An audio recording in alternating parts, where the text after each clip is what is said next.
what do you think is the key to being prepared? Yeah, the foundation is a resilience in your mindset. And, mindset is complicated.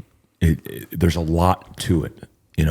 I tell people often it markets well, but the tangible reflection of that, the tools that you could add to your tool bag, it's like, what do you mean? You say mindset is all the things, but how can I have a better one? And so I distill in survival mindset to resilience. And resilience is the ability to literally stand back or crawl back to your feet when you've been knocked down. And that is an experience that is common to all. Most people think that going through trauma, going through difficult circumstances, overcoming adversity, that is unique. It's not. It's common to all. When you understand the benefits of it, you intentionally put yourselves in those circumstances. So when we do the lift, run, shoot, what we're doing in a simplified format is overcoming adversity and building resilience. And you reflected in your book, Endure, where you talk about how you could do these things and it's so simple. It starts with action, like one step. And when you understand the benefits of that and you go, wait a minute, so overcoming like a difficult workout or a climb up a mountain will make me better in my life? Yes. And so foundationally, resilience is the key. And we recommend people expose themselves to weaknesses. It's one of the reasons why I'm here. I mean, if you dial 10 of your close partners or friends and you say, hey, would you like to come on the podcast?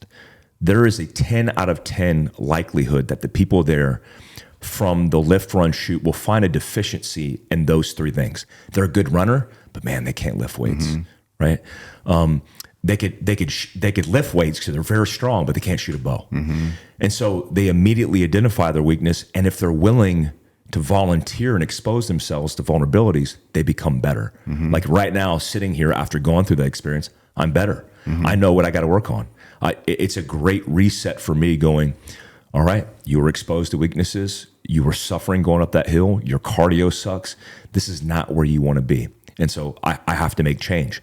And that builds the resilience for survival. Yeah, that's a great point. And not everybody wants to put themselves in that position. Yeah. I mean, nobody wants to hurt. Nobody wants to feel inferior in any way. So we kind of insulate ourselves from things like that. But that doesn't help us down the road in the long term. It doesn't help us be prepared for when shit does hit the fan. Because, and I've heard it say, I mean, I've had different guests here say, there's chosen suffering and unchosen suffering. So you put yourself in a situation of chosen suffering, it prepares you when it's unchosen, you just have to deal with it.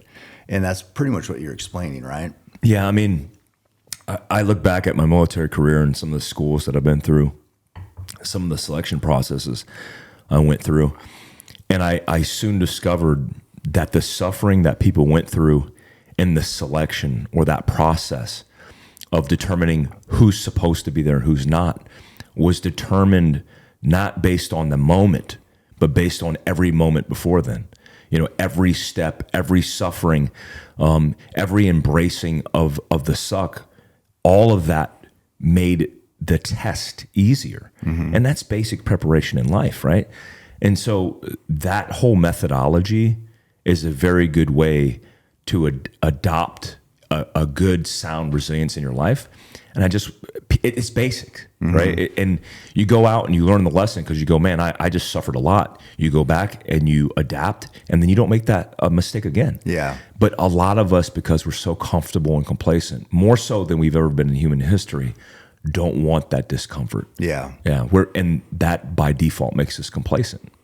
Yeah, I get that. I understand. When hearing you talk, it reminds me so much of Jocko, because you're friends with Jocko, right? Yeah. And then I know, and you have a great friend network, because I've heard from Andy Stump and Josh Smith at Montana Knife Company.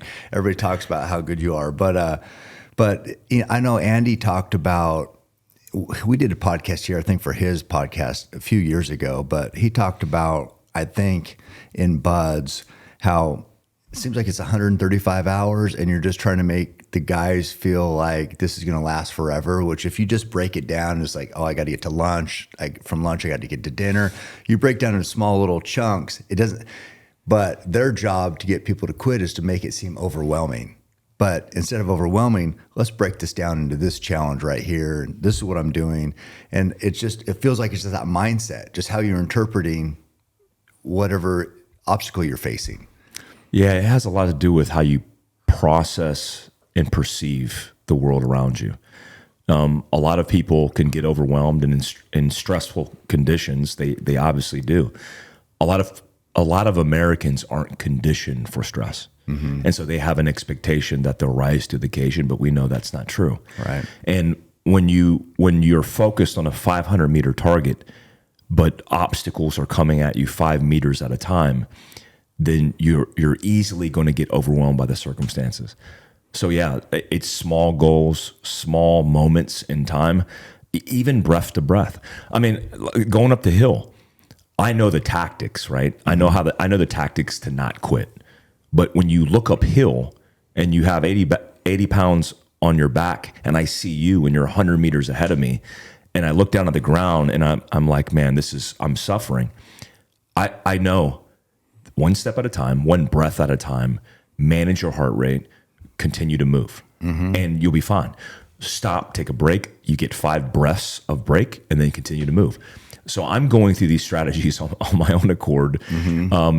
In the absence of being conditioned for that type of movement. Right. But otherwise, if I was in a similar space with being somebody else, I could look at the top of the hill and go, that is unachievable. There's no way I could be there. And then I'll turn around and I'll start walking downhill. Yeah. And a lot of people don't realize, like, life, you're always fighting uphill. And that's the point. Like, accept that reality. You know, you're not special because you have suffered in trauma. Accept that reality, harness that energy, and then focus it on something beneficial and making you better. Do you think you learned that in the military, or did you know it before?